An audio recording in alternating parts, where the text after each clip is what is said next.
Students, आज हम gross labour efficiency variance का second part idle time variance discuss करेंगे। आइडल टाइम क्या होता है? ऐसा टाइम जिसमें लेबर ने काम नहीं किया है लेकिन हम उसको पेमेंट कर रहे हैं। जैसे कि हमने 8 घंटे के लिए लेबर रखी, 1 घंटा वो फ्री बैठी रही, किसी भी रीजन के कारण, वो हम बाद में डिस्कस करेंगे। फ्री बैठी रही लेकिन हमने उसको पेमेंट करनी है, तो उसको हम क्या कहेंगे? Idol time variation. Idol time variance किसे कहते हैं? ठीक है, इसको हम डिस्कस कर लेते हैं। आइडल टाइम वेरिएंस किसे कहते हैं?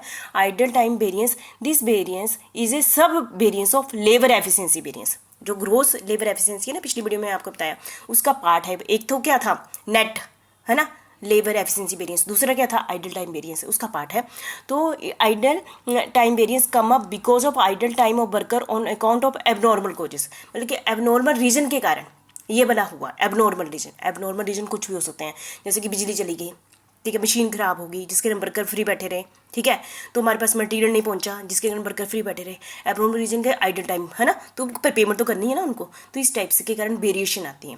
ठीक है, the wages paid for the time during which the worker remained idle, चाहे वो फ्री बैठे हैं लेकिन उनको पेमेंट तो करनी है ना। ड्यू टू कॉज, जैसे स्ट्राइक पर चले गए, ब्रेक डाउन, प्लांट खराब हो गया, हमारी मशीन खराब हो गई, उसको तो बुला लिया हुआ था ना, लाइट चली गई, तो उसमें वर्कर का क्या कसूर है, पर उनको पेमेंट करनी है, तो it is treated as idle time variance. Clear है आपको? ठीक है, idle time variance should be segregated from the labour efficiency variance. जो हमने gross total labour efficiency variance में दो पार्ट में इसलिए हमने किया, एक तो नेट और आइडल में इसलिए किया क्योंकि यदि हम इसको आइडल टाइम को भी बीच में ऐड कर लेते हैं तो क्या होगा, वो तो टोटली इनएफिशिएंसी दिखाएगी किसकी? वर्कर की। इसलिए हमने नेट लेबर एफिशिएंसी वेरिएंस को अलग डिस्कस किया और किसको अलग? आइडल टाइम वेरिएंस को हमने अलग डिस्कस कर रहे हैं। ठीक है, otherwise it will show inefficiency of the part of worker through they are not responsible for this. Idle time के लिए तो वर्कर रिस्पॉन्सिबल थोड़ी है ना, यदि हमने इसको भी ऐड कर लिया, इसलिए इसको अलग डिस्कस करेंगे।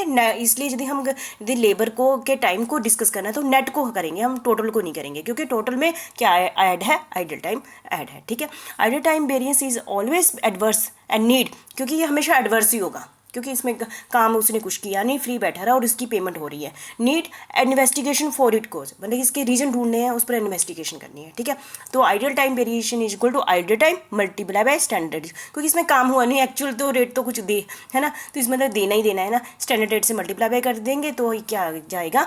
आइडल टाइम वेरिएंस आ जाएगा। क्लियर है आपको? आइडल टाइम वेरिएंस किसे कहते हैं?